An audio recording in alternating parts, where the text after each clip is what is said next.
Okay, let's break down this Springboks situation because what Rassie Erasmus is doing here isn't just about releasing players, it's a masterclass in balancing priorities, and honestly, it's way more strategic than most people realize. Hook, what if I told you that the real game isn't just on the field but in how teams manage their squad depth during back-to-back tours?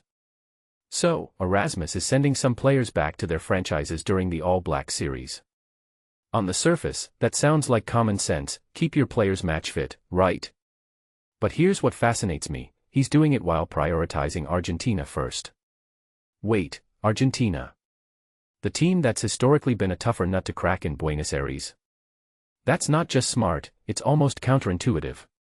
Most coaches would fixate on the All Blacks, rugby's glamour opponent, but Erasmus is saying, let's lock in the immediate challenge before we stress about the next one. And honestly, that's the mark of someone who understands focus. Now, the squad depth thing. He's releasing players but only if it doesn't weaken the team. That's a tightrope walk.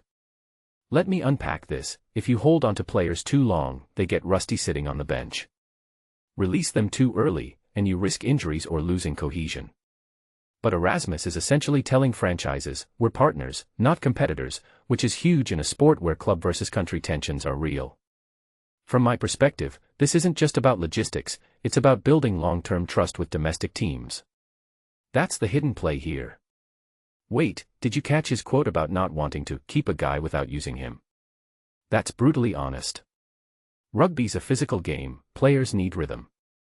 But here's the deeper implication, this approach could create a rotating door of talent. Imagine a system where no one's guaranteed a spot, and every test is a battle. It keeps egos in check and fuels competition. But does that risk instability? Maybe. But Erasmus is gambling that the box structure is solid enough to handle it. Bold move. And let's talk about the All Blacks for a second. Dave Rennie's squad is hyped, right? But Erasmus admits he hasn't even studied them yet. Wait, what?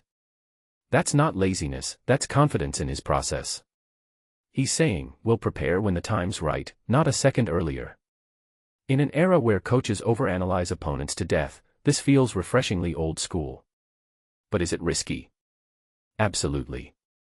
Argentina's scrum has been a nightmare for the Boks before. If they falter there, all the All Blacks prep in the world won't matter. Here's the thing that gets overlooked, releasing players mid-tour isn't just about fitness. It's a cultural statement. By letting guys play for their franchises, Erasmus is reinforcing that national team success requires club buy-in. It's a two-way street. And in South African rugby, where resources aren't as deep as New Zealand or England, that partnership is lifeline. Without it, you're burning out your core players. What many people don't realize is that this isn't just a tactical choice, it's a survival strategy. Let's zoom out. This whole scenario highlights a massive shift in rugby. Coaches today are juggling more games, more pressure, and shorter turnaround times. The old model of hoarding international players for months. Unworkable. Erasmus is adapting by treating the national squad like a dynamic ecosystem, not a static roster. And if that sounds like Management 101, good, because modern rugby's as much about logistics as it is about lineouts. Final thought, is this the future of Test rugby? Managing depth by necessity, not choice. Because if teams keep stretching squads across overlapping tours, we'll see more of these calculated releases. But here's my question to you, does this make the game stronger by developing versatile players, or does it dilute the intensity of international rivalries? Drop your take below, let's debate it. And if you're hungry for more rugby deep dives, smash that like button and subscribe. We're just getting started.